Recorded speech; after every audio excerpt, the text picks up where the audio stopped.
চাই। এই রামগঞ্জে যে ছোট ছোট ঘটনা থেকে শুরু করে আজকে যে বৃহৎ ঘটনাগুলো হচ্ছে, যে সন্ধ্যার সময় মা মেয়েকে জবাই করে হত্যা করে দিচ্ছে, রামগঞ্জের আমরা টোটাল প্রশাসনের দৃষ্টি আকর্ষণ করছি, সবাই একই দৃষ্টি আকর্ষণ করছে। কিন্তু আমি বলতে চাই যে টোটাল আমাদের যে লোয়ার লেভেল থেকে শুরু করে টোটাল যে গ্রাম্য পুলিশ থেকে শুরু করে টোটাল আর্মি এখন ফিল্ডে আছে। আমরা 111 পরে যে ঘটনা দেখেছিলাম আর্মি ফিল্ডে আছে, কিন্তু কোন মানুষ অন্যায় করবে সেই সাহস করে নাই। কিন্তু এখন আর্মি ফিল্ডে থাকার পরেও আমরা কিন্তু শান্তিতে ঘুমাতে পারতেছি না। আমরা মাদকের দৌরাত্মে টোটাল আমাদের যে বয়স হয়েছে মাদকের দৌরাত্ম মনে হয় এই সময় রামগঞ্জে যে পর্যায়ে আছে এরকম কখনো দেখিনি। আমরা গত সপ্তাহে মাদক বিরোধী র্যালি করেছিলাম। আমরা র্যালি করব, এই মানুষকে মেসেজ দিব, প্রশাসনকে মেসেজ দিব, কিন্তু তার কোনো প্রতিকার হবে না, সেটা তো হবে না। আমরা প্রশাসনের কাছে প্রয়োজনে আবার লিখিত বক্তব্য দিব। আমাদের সবার একটাই চাওয়া যে আমরা আসলে পুলিশ প্রশাসন বলেন বা আমাদের যে সেনাবাহিনী আছেন সবাইকে একটাই আমাদের চাওয়া যে আমরা যে দুইটা খুন হয়েছে, শুধু এই দুইটা খুনকে আপনারা যদি চান, আপনাদের ইন্টেলিজেন্সি কম নাই, আপনারা যদি চান উইদিন শর্ট টাইমের মধ্যে কিন্তু এটার সঠিক বিচার করতে পারেন এবং আসামিদেরকে ধরতে পারেন।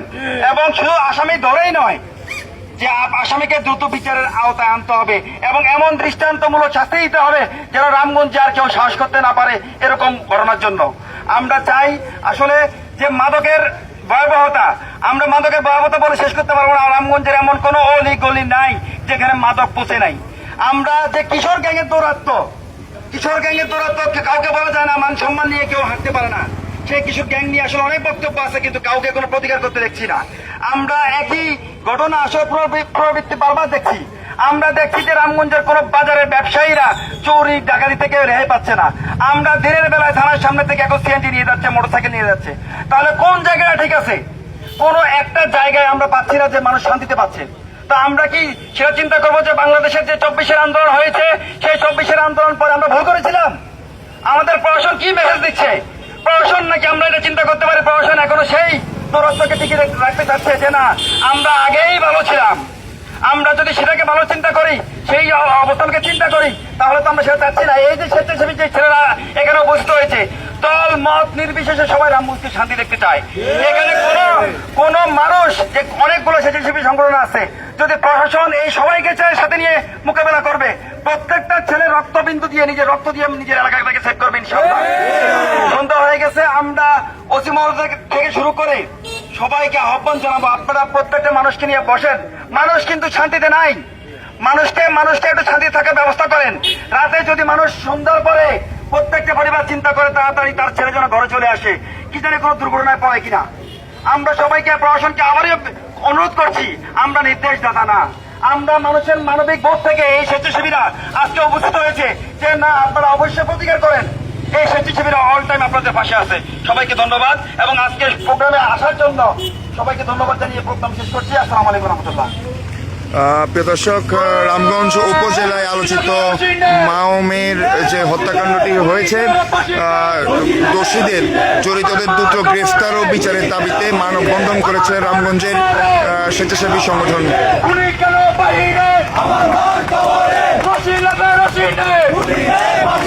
আমার সোনার বাংলায়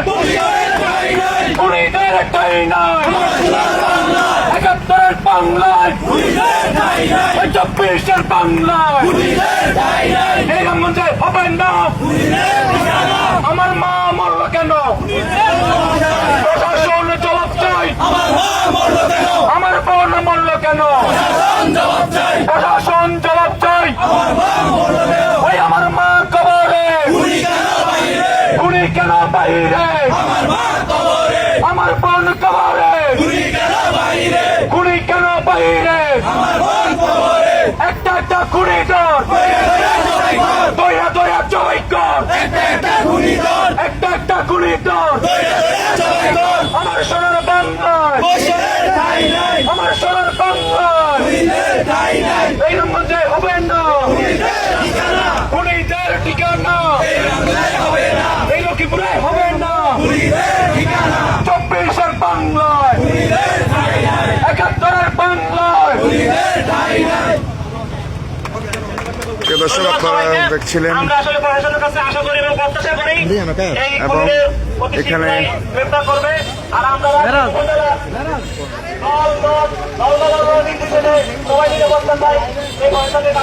প্রিয় দর্শক, আপনারা সেটি দেখতে পাচ্ছেন রামগঞ্জ পৌরসভার সামনে থেকে আপনাদেরকে দেখাচ্ছিলাম মানববন্ধন এবং বিক্ষোভ কর্মসূচি রামগঞ্জের সবগুলো স্বেচ্ছাসেবী সংগঠনের আয়োজনে এবং অংশগ্রহণে কিন্তু এটি হয়েছে এবং এর সাথে কিন্তু রামগঞ্জ মডেল কলেজ কিন্তু একাত্মতা পোষণ করেছে এবং রামগঞ্জ মডেল কলেজের শিক্ষক বাবু সমর দাস সেখানে উপস্থিত আছেন এবং তিনি আমাদেরকে জানিয়েছেন যে তারাও বিক্ষোভ কর্মসূচি কলেজের উদ্যোগে করবেন যেহেতু তাদের শিক্ষার্থীকে হত্যা করা হয়েছে। আমরা এখন তার সাথে কথা বলবো। স্যার, আপনি কি বলতে চান? যে মা বোন দুইজনকে জবাই করে হত্যা করা হয়েছিল, এক্ষেত্রে আমার কলেজের শিক্ষার্থী আগামী রোববার কলেজ খোলা, আমাদের পাঠদান এতদিন বন্ধ ছিল পূজা এবং ইয়ের কারণে। আমরা সকল ছাত্র শিক্ষক মিলে উদ্যোগ নেব একটা কলেজ খোলার সাথে সাথে যেন একটা মানববন্ধন করতে পারি এবং এর প্রতিবাদ এবং তীব্র প্রতিবাদ করে আমরা থানা ঘেরাও কর্মসূচিও দিতে পারি। প্রিয় দর্শক, যেমনটি শুনছিলেন যে থানাও ঘেরাওর মতো কর্মসূচি কিন্তু হতে পারে।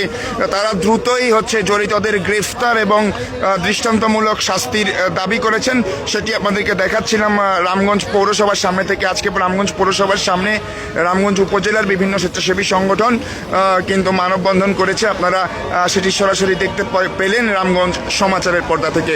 প্রিয় দর্শক, রামগঞ্জ সমাচার পেজটিতে যারা এখনো লাইক এবং ফলো করেননি, দ্রুতই রামগঞ্জ সমাচার পেজটিতে আপনারা লাইক এবং ফলো করে আমাদের সাথে যুক্ত থাকুন এবং রামগঞ্জের সর্বশেষ সংবাদ সবার আগে জানুন। সবাইকে অসংখ্য ধন্যবাদ জানিয়ে শেষ করছি এবং আপনারা আপনাদের জায়গা থেকে প্রতিবাদ করুন, প্রতিরোধ শুরু করুন। সবাইকে অসংখ্য ধন্যবাদ যারা এতটা সময় জুড়ে আমাদের সাথে ছিলেন।